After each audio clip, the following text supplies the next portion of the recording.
భయ్యా ఇప్పుడే Indian two cinema చూసాను భయ్యా. బేసిక్గా ఇండియన్ టూ సినిమా స్టార్టింగ్ వచ్చేసి మనకు ఇది సిద్ధార్థ క్యారెక్టర్ దగ్గర నుంచి స్టార్ట్ అవుతుంది. సో సిద్ధార్థ క్యారెక్టర్ వీళ్ళు ఏం చేస్తారంటే ఇండియాలో జరిగే కరప్షన్ని హైలైట్ చేస్తూ యూట్యూబ్లో కంటెంట్ క్రియేట్ చేస్తారు. సో వాళ్ళు కంబ్యాక్ ఇండియన్ అనే ఒక హ్యాష్ ట్యాగ్ ద్వారా కమల్ హాసన్ సేనాపతి వచ్చేసి ఇండియాకి వస్తాడు. సో కమల్ హాసన్ స్టార్టింగ్ వచ్చేసి తైపైలో స్టార్ట్ అవుతుంది. అది వచ్చేసి మనకు సుభాష్ చంద్రబోస్ ఫ్లైట్ క్రాష్ అయిన ప్లేసు. సో అక్కడ నుంచి ఇండియాకి వస్తాడు. ఇండియాకి వచ్చిన తర్వాత కరప్షన్ చేసే వాళ్ళని, ఏది గవర్నమెంట్ సెక్టర్లో కరప్షన్ చేసే వాళ్ళని, లేకపోతే ఇంకా వేరే వేరే ప్రైవేట్ రంగాల్లో కరప్షన్ చేసే బిజినెస్ టైకూర్స్ని టార్గెటెడ్గా చేసి వాళ్ళని చంపుతూ ఉంటాడు. సినిమా ఓవరాల్గా చాలా బాగుంది. అండ్ 2 సాంగ్స్ ఉంటాయి. సాంగ్స్ కూడా చాలా బాగున్నాయి. అనిరుద్ రవిచందర్ మ్యూజిక్ చాలా బాగుంది. అండ్ దీంట్లో హైలైట్గా చెప్పుకోవాల్సిన క్యారెక్టర్ వచ్చేసి కమల్ హాసన్ క్యారెక్టర్. యాక్షన్ సన్నివేశాలు చాలా బాగున్నాయి. సో క్లైమాక్స్లో వచ్చే ఫైట్ బాడీ బిల్డర్స్ తోటి ఒకటి ఫైట్ చేస్తాడు. కమల్ హాసన్ కూడా షెడ్ తీసేసి మస్కులర్ బాడీతో ఫైట్ చేస్తాడు. గూస్ బంప్స్ వచ్చే సీన్స్ చాలా ఉన్నాయి సినిమాలో. సో ఓవరాల్గా ఈ cinema only for common man, ఇది ఇండియన్ సిటిజన్స్ గురించి. కాకపోతే దీంట్లో వచ్చేసి మనకు ఫైనల్గా ప్రజలే ఇండియన్ టూని వ్యతిరేకిస్తారు. ఐ మీన్ సేనాపతిని వ్యతిరేకించి ఎందుకు అతని వల్లే అందరూ బ్లేమ్ అవుతున్నారు, చనిపోతున్నారు అని చెప్పేసి ఇండియన్ టూని వెంబడించి చంపే ప్రయత్నం చేస్తారు. సో సిబిఐ ఆఫీసర్ అయిన బాబీ సింహ వచ్చేసి కాపాడుతాడు. ఆ తర్వాత దీంట్లో క్లైమాక్స్ తర్వాత ఏంటి అంటే కమల్ హాసన్ వచ్చి ఒక 5 minutes టైం ఇవ్వండి అని అడుగుతాడు. ఆ టైంలో ఏం చెప్తాడంటే ఇండియాకి ఫ్రీడమ్ చాలా నార్మల్గా రాలేదు, ఎన్నో రక్త పోరాటాల వల్ల వచ్చింది. దాంట్లో ఒక అగ్రగణ్యుడు వచ్చేసి వీరశంకర్ సేనాపతి, అది ఇండియన్ టూ ఏజ్ అయి ఉంది కదా ఉంటాను. ఆ ఏజ్ దాండి బాగా యాక్ట్ చేసి ఉండేరు, నిండా పట్టి ఉండే. ఈ ఫైట్ సీన్ అంతా నిండా సేపు ఉంది, అది కొంచెం తక్కువ చేసి ఉండొచ్చు. ఇంకోటి మన ఇండియా నేను చూసి ఉండేను కదా, అది వేళ ఉండుతున్నాం ఏమో నచ్చింది. ఇప్పుడు ఉండే జనరేజ్ దీంట్లో ఎత్తి ఉండేరు, అది కొంచెం అంతే. మీకు నచ్చిందా? Shankar, Kamal Haasan okay okay okay Siddhartha okay. అక్కడ మన ఆ సినిమాలో నిండా ఉండే కదా, కథ ఉండే మనకి మూవీ ఫాలో అయింత నిండా ఉండే. ఇది ఏడనో వెళ్ళి ఎట్టనో వచ్చి అదే అదే. సో పార్ట్ 3 కూడా ఉందంటున్నారు కదా. నాకు తెలిసి పార్ట్ 3 బాగుండవచ్చు. ఏంటంటే పాంత కమల్ హాసన్ సినిమాను చూసాం, ఒకవేళ పార్ట్ 3 బాగుండొచ్చు. గెటప్స్ ఎలా ఉన్నాయి కమల్ హాసన్? బాగుంది. ఆ ఏజ్ ఉంటా కూడా ఆయన ఆ ఫైట్ సీన్లో ఆయన బాగా యాక్ట్ చేసి ఉండారు. Okay okay. And they were against corruption. It was very good. The concept was good. కొంచెం అటు ఇటు ఉంటుంది కదా, they cannot do it 100% correct. Enjoy చేశారా? Yeah, I enjoyed really enjoyed it. ఎక్కువ ఎక్స్పెక్టేషన్స్ పెట్టుకోవద్దు. You can enjoy it. If there is no much expectations in the beginning, you can enjoy it. Sure. Kamal Haasan getups ఎలా ఉన్నాయండి? బాగానే ఉండేదండి. But they could have shown much differences. Like ఎందుకంటే అంత like ఖర్చు పెట్టారు. They could have shown various differences. అన్ని almost సిమిలర్గానే ఉండింది.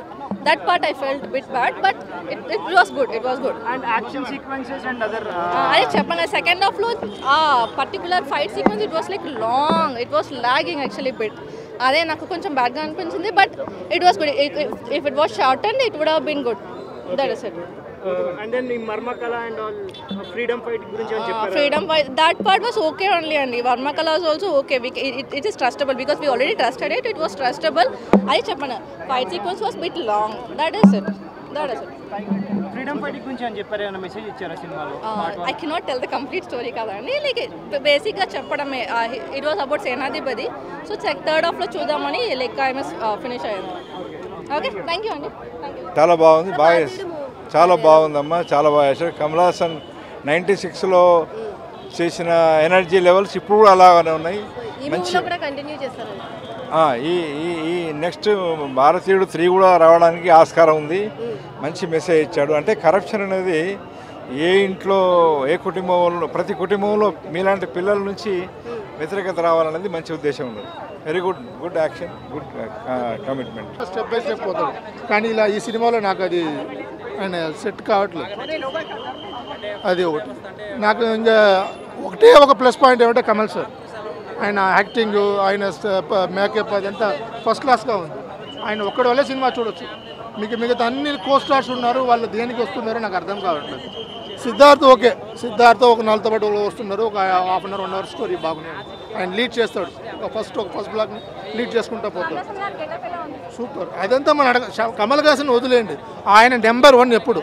ఆయన యాక్టింగ్ గురించి చెప్పే అర్హత మనకు లేదు. ఏమంటే ఆయన పుట్టకమే దానికే పుట్టాడు ఆయన. ఓకే, మనం అలాంటి చెప్పలేము. కానీ ఈ స్టోరీ మీట్ అవ్వట్లేదు ఎవరికి. Shankar sir touch totally miss. ఎందుకు అలా మిస్ అయిందో మనకు అర్థం కావట్లేదు. అట్లా చెప్పలేము కదా, అది వేరే ప్లాట్, ఇది వేరే ప్లాట్.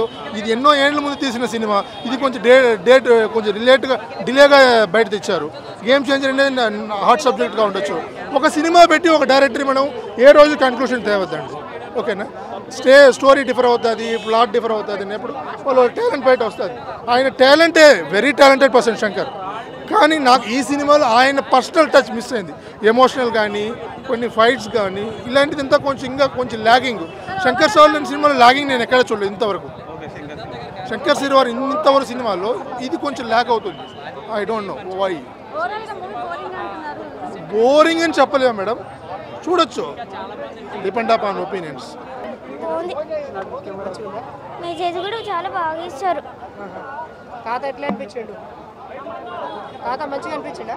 మంచిగా అనిపించినాడు. వాళ్ళ నాన్న పెద్ద లంచగొండి వాళ్ళ నాన్న పట్టేస్తాడు, వాళ్ళ అమ్మ చనిపోతుంది అన్నమాట. అంటే చనిపోయినందుకు ఇంకా కమల్ హాసన్ కారణం అని అందరూ అనుకుంటారు. ఇండియా మొత్తం అని తనిమిద్ది. అది సినిమా అయితే బాగుంది బాగా, 1 టైం వాచ్. మనం ఎక్స్పెక్ట్ చేసినంత ఏముండదు. అండ్రూక్ మ్యూజిక్ అంటవా జైలర్లో ఉన్నంత బాగుంటుంది అనుకున్నా, కానీ ఇందులో అంత లేదు. ఏ సాంగ్ కూడా అంత పాపులర్ కాలేదు ఇందులో. భారతీ ఏదైనా హిట్ అయిందా భయ?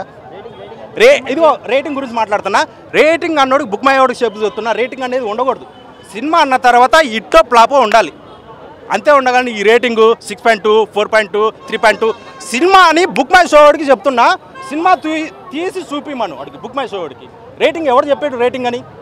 రేటింగ్ ఉండకూడదు, ఏ సినిమాకి ఉండకూడదు. సినిమా హిట్ అంటే తర్వాత హిట్ అంతే. అది 6.8, 7.8, 9.3 అవి ఉండకూడదు. కామెంట్ పెట్టుకుంటావా పెట్టుకోండి, అంతే తప్పటి నుంచి రేటింగ్ ఎవడో అడిగేది. సినిమా తీసి చూపిమని వాళ్ళకి తెలిసిద్ది. ఒక డైరెక్ట్ తీసి పడే కష్టాలు ఏమనుకుంటున్నారు మీరు అందరూ? రేటింగ్ అంట, రేటింగ్ నేనైతే చెప్పను భయ.